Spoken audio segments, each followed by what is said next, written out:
We have a large team of 10 investment professionals.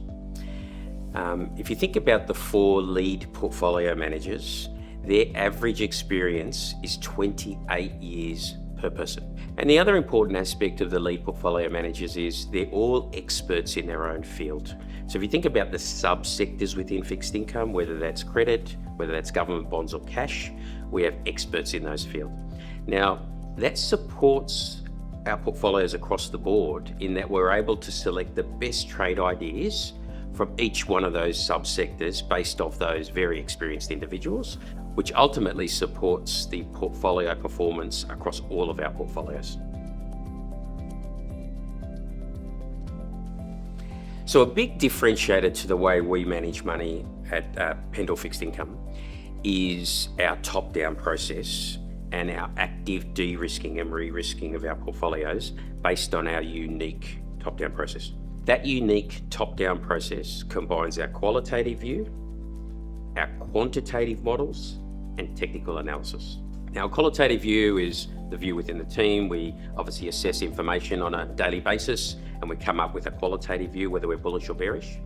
Our quant models, very unique in that what we're trying to do with the quant models is determine the direction of asset classes. Are bond yields going up or down? Are credit spreads going higher or lower?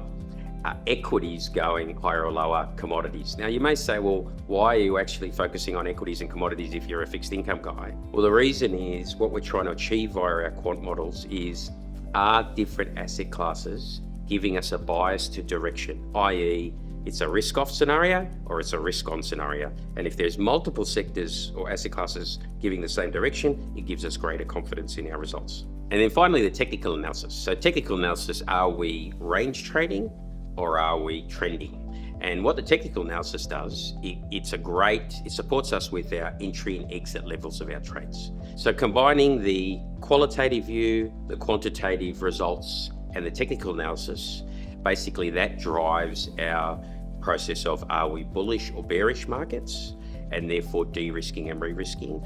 And that, from my perspective, is a real differentiating factor relative to our peer group.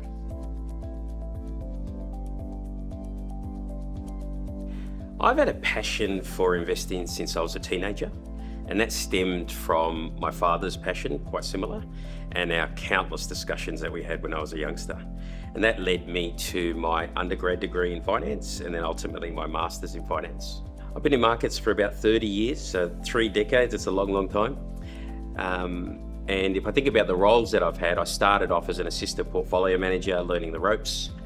I've had dealing roles, I've had credit analysis roles, and then ultimately portfolio management responsibility. So I've been a portfolio manager for about 20 years. And not only do I manage vanilla fixed income portfolios, but I also manage sustainable fixed income portfolios. And I've been managing sustainable fixed income funds for the last 15 years as well. It's been a long and rewarding career. And I have to say, I'm really proud of what I've been able to achieve in relation to the portfolio performance and meeting my performance objectives since inception. And secondly, and importantly, is what we're doing on the environmental and social side. The Regnan Credit Impact Trust is quite a popular fund.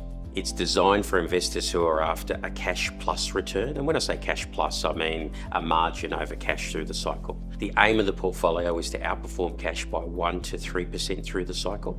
It also seeks to invest in securities that have an environmental and social outcomes. It's one of the few Australian ESG floating rate note funds in the market. The fund seeks investments in green, social, and sustainability bonds. Now, the proceeds for those specific securities are ring-fenced and can only be used for predetermined projects. If you think about green bonds, it'll be projects such as wind farms, solar parks, hydroelectricity. And for social bonds, it'll be projects such as gender equality projects, underprivileged education, or social housing.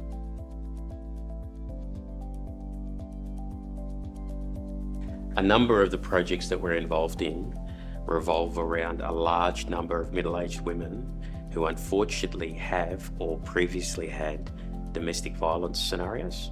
Now, the difficulty with this domestic violence scenario and the women involved, more times than not, they don't have jobs and they feel trapped in that relationship because they can't afford to leave.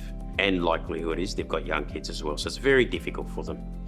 So the projects that we're involved in support these women from that perspective, in that we're basically funding social homes so that the women don't feel trapped from that perspective. They can move into these homes, have a completely new life, start afresh. Their kids have got a fresh life as well. Now, the way the projects work is the government provides a pension support package, and the social housing, the rent component of that, is only a quarter of that pension support package. So it's very manageable for the individuals. So if you think about the whole project itself, how we're involved, the people directly being supported, it's a fantastic way to deploy capital. Myself, my clients, they all love these types of love these projects, love how we can support the underserved or people who are desperate in society. And importantly as well, it's not to the detriment of performance of the portfolios.